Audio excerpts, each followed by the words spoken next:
Em primeiro lugar, boa noite.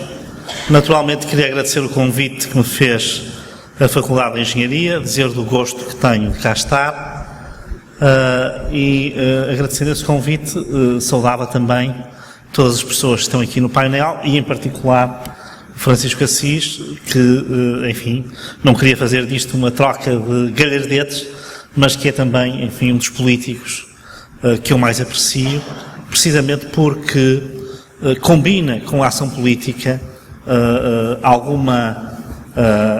porque a ação política também tem de ser ação, mas alguma reflexão e algum pensamento, que eu acho que é, sinceramente, uma das explicações para que, designadamente no caso português, haja muitos insucessos na ação política, porque ela muitas vezes não está ligada a um pensamento.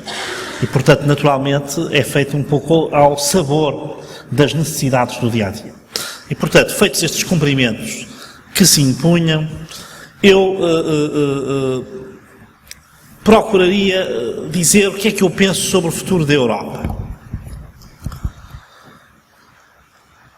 Eu não excluo, pelo contrário, incluo, considero possível, não diria altamente provável, mas também não é improvável, que a Europa venha a terminar numa guerra.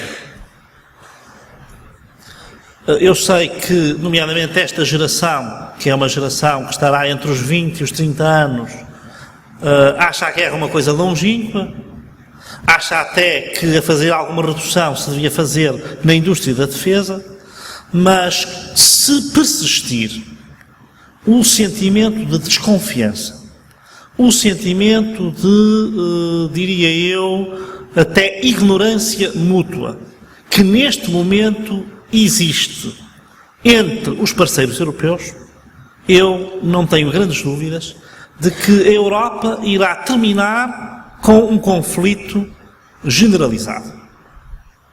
Não tenho grandes dúvidas. Eu não tenho grandes dúvidas pela razão elementar de que essa é a história da Europa. E, portanto, não é por acaso que nós estamos há 2000 anos em guerras permanentes. É porque, naturalmente, existem razões para isso. E se não formos capazes de nos entendermos, e especialmente se não formos capazes de criar uma base de confiança entre os povos europeus, para mim o futuro da Europa será uma guerra. Poderá ser mais calamitosa ou menos calamitosa. A experiência recente que nós temos é assustadora. São duas guerras mundiais que, em rigor, não eram guerras mundiais, eram guerras civis europeias, que se alastraram ao resto do globo, porque a Europa dominava, em grande parte, o território global, portanto eram colónias ou eram Estados sob tutela, e portanto, nesse sentido, a Europa estava a dominar, o seu palco de batalha era também fora da Europa, num certo sentido. Na Primeira Guerra Mundial mais assim, na Segunda menos, e depois temos o conflito jugoslavo, que foi um conflito aterrador. Portanto, eu recordo a todos que nestes conflitos houve sempre campos de detenção e de extermínio terríveis. Nos anos 90, portanto não foi em 1940, nos anos 90 houve massacres horríveis na Bósnia-Herzegovina, na Croácia, na Sérvia. Portanto, aqui ao lado, países que fazem fronteira com a Itália, com a Áustria, com a Grécia. É disso que nós estamos a falar. E, portanto, isto não deve ser excluído. Quando eu falo nisto, tenho, obviamente, um intuito também pedagógico, que é, no fundo, pegar um pouco naquilo que disse o Francisco Assis, explicar. O projeto europeu tem uma razão de ser. E só tem uma, não tem mais nenhuma. Eu até vou ser, digamos, politicamente incorreto. O projeto europeu, embora tenha implicado e diga nominalmente que implica a prosperidade dos povos europeus, não tem como principal função assegurar a prosperidade e bem-estar dos povos europeus. A principal função é assegurar a paz na Europa. É para isso que existe a União Europeia, foi para isso que foi fundada a Comunidade Económica Europeia e para mais nada. E se nós pomos em crise esse projeto, a solução que nos resta, não tenham dúvidas, é a solução conflitual da guerra. Muitas vezes nós achamos que somos povos muito civilizados e condenamos o que se passa no Sudão, e o que se passa na República Centro-Africana, e o que se passa no Malawi, e o que se passa no Ruanda.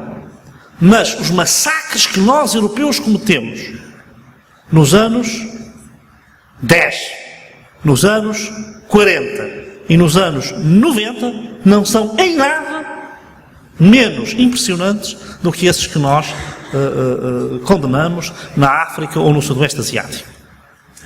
Não são menos, são iguais. É a natureza humana, independentemente do grau de cultura e civilização. Portanto, eu queria chamar a atenção para que faz parte da nossa natureza, faz parte do código genético europeu o conflito armado e a guerra. E, portanto, só com uma vontade política forte é que nós podemos evitar isso. Porquê é que eu estou preocupado? Eu estou preocupado porque em junho passado, a dada altura, começou a aparecer uma infecção estranha em alemães da zona de Hamburgo ou de Bremen, já não me lembro bem. E a primeira coisa que veio cá para fora foi que se tratava do pepino espanhol. Era o pepino espanhol. Muito bem. Os agricultores espanhóis entraram em protesto e em pânico, deixaram de vender, e aconteceu esta coisa estranhíssima. Eu que vivi na Alemanha sei que uma agência de saúde pública alemã nunca deixaria sair uma notícia destas se não estivesse absolutamente convicta de que era assim. Só que desta vez não foi assim. Mostrou-se que estava errado. Que do que se tratava eram de problemas que tinham a ver até com os próprios níveis de saúde pública e de higiene de produções agrícolas alemãs. No entanto, a primeira coisa que saiu para os jornais são os espanhóis, esses povos do Sul, preguiçosos, devedores e pouco cuidadosos, que estão a contaminar e a matar alemães. Isto só é possível porque o grau de desconfiança que existe entre os povos europeus é altíssimo. Isto não era possível há 10 anos atrás. Pelo menos não era possível que isto fosse feito por uma agência alemã, ou com a cobertura, a conivência ou a cumplicidade silente de uma agência alemã. Portanto, há um problema europeu hoje, que é este, é um problema de confiança política. De confiança entre as lideranças, de confiança entre os Estados e de confiança entre os povos. E o que acontece é que muitos políticos, por razões de oportunidade, quando não de oportunismo, estão a fazer destes motivos de desconfiança a sua base eleitoral. Daí o crescimento dos movimentos extremistas à esquerda e à direita. Eu devo dizer aqui, e digo isto assim em parênteses, uma das razões que nem toda a gente compreendeu até agora, uma das razões, que aliás me foi dita pessoalmente pela própria, no dia 18 de novembro de 2011, pela qual a Alemanha tem mantido esta posição extremamente cuidadosa, cautelosa, receosa e que muito nós achamos egoísta, é porque a CDU, que é o partido que está no governo da Alemanha, a senhora Merkel, temem profundamente o aparecimento de um partido anti-europeu de extrema-direita na Alemanha. E estão convencidos que se aparecer um partido anti-europeu, mesmo que não diga que é de extrema-direita, que ele terá automaticamente 10, 15, 20%. E nesse dia a Alemanha ficará isolada na Europa, porque vai reavivar os fantasmas todos e todos os países vão fazer um cordão de segurança anti-alemão. E, portanto, a ideia de agradar a algumas posições anti-europeias é a ideia de tentar evitar que isso aconteça. Esta é a justificação que é dada, não sei se ela é exata ou não, depois com a realidade, é uma coisa que podemos discutir mais tarde, mas só para percebermos como estão as opiniões públicas. Como está, por exemplo, a opinião pública holandesa, em que agora se fez um site em que houve um partido que aliás era responsável pela manutenção do governo holandês, que fez um site na internet no qual cada cidadão holandês podia denunciar cidadãos romenos ou polacos, tinha de ser estas duas nacionalidades, que lhes estivessem a roubar o emprego ou que tivessem atitudes ilegais ou ilícitas. Sendo que a Polónia e a Roménia fazem parte da União Europeia. Portanto, isto significa que nós estamos num momento difícil do ponto de vista político. A mim o que me preocupa, eu devo dizer, não é a crise financeira, nem a crise económica, isso nunca me preocupou muito. Preocupa-me, obviamente, o fundamento e as consequências políticas dessa crise. Mas é isto que me preocupa realmente, são estas razões políticas. E, portanto, sinceramente, eu acho que é fundamental, em primeiro lugar, fazer tudo para restabelecer os níveis de confiança. E isto é um trabalho que têm que fazer as lideranças europeias. Em parte, o detestável e, porventura, desnecessário pacto orçamental, o tal que, enfim, foi agora assinado pelos 25 dos 27, enfim, altamente controverso, visa o quê? Visa dar, essencialmente, aos povos e aos Estados do Norte uma certa caução ou garantia de que os Estados do Sul se vão comportar bem financeiramente. Isto é aceitável ou não é aceitável? É positivo ou não é positivo? Podemos debater. Há um aspecto que é importante. Ele restaura, apesar de tudo, níveis de confiança política. E isso é, apesar de tudo, alguma coisa. E é esse o seu objetivo também do meu ponto de vista.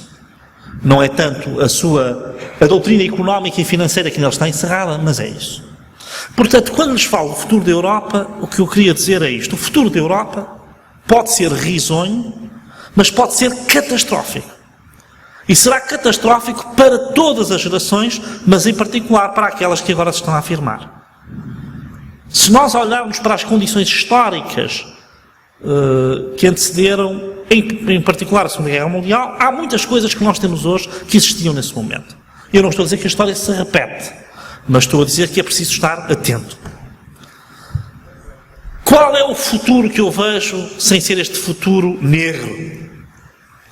É justamente aquele para que eu apontava, e com isso terminarei esta minha intervenção inicial, embora estão aqui muitas pontas soltas que naturalmente nos dariam para desenvolver muita coisa, é justamente aquele que tem o Francisco Assis. Aqui nós não estamos, aqui de facto escolheram dois oradores que pensam da mesma maneira, que é a ideia do federalismo. Eu sou um federalista, já sou há muitos anos. E, portanto, a ideia de que nós temos que nos integrar mais. Eu chamo a atenção para que nós estamos muito mais integrados do que o que pensamos. E quando estamos já muito integrados, só há uma solução. Ou nos desintegramos, ou nos integramos mais, mas não podemos ficar neste meio termo de integração. Portanto, nós não podemos ficar numa realidade que nem é estatal, nem é federal. Nós ou avançamos para uma federação, ou recuamos para o Estado-nação. Ora, o que eu acho é que é impossível recuar para o Estado-nação. Por razões que depois poderei explicar, mas acho que é impossível. E, portanto, só há uma saída para a Europa que é mais integração. Porquê é que eu digo que nós estamos muito integrados? Aqui o Francisco Assis disse as eleições francesas são determinantes para o futuro da Europa e muito importantes em Portugal. Tem toda a razão. Mas eu até vou dizer mais. As eleições francesas foram sempre seguidas com atenção em Portugal. Como foram as espanholas, mas as francesas foram talvez as mais seguidas. As espanholas, depois as inglesas, enfim, às vezes as alemãs, as americanas e pronto. Mas não sei se repararam os nossos amigos que no verão passado nós seguimos com maior interesse as eleições finlandesas. Porque era a altura em que os finlandeses, até fizemos aquele vídeo, não é, sobre os portugueses e os portugueses. As eleições portuguesas interferiram nas finlandesas e as finlandesas nas portuguesas. E neste momento, talvez domingo, haja umas eleições bem mais importantes que as francesas. São as gregas. E também não há tradição das eleições gregas terem repercussão em Portugal. O que eu queria dizer com isto é o seguinte: nós já estamos muito mais ligados com o que supomos. Porque as eleições francesas, ou espanholas, ou inglesas, ou eventualmente mais remotamente americanas e alemãs terem influência em Portugal, é algo que está na nossa tradição histórica. As eleições finlandesas, ou as eleições gregas, poderem ter alguma influência em Portugal, ou o referendo na Irlanda poder ter alguma influência em Portugal, isso é que é uma coisa completamente nova. Isso significa que nós estamos muito mais ligados. Mas como não estamos suficientemente ligados, estamos nesta indecisão. No fundo, nós não somos nem uma coisa nem outra.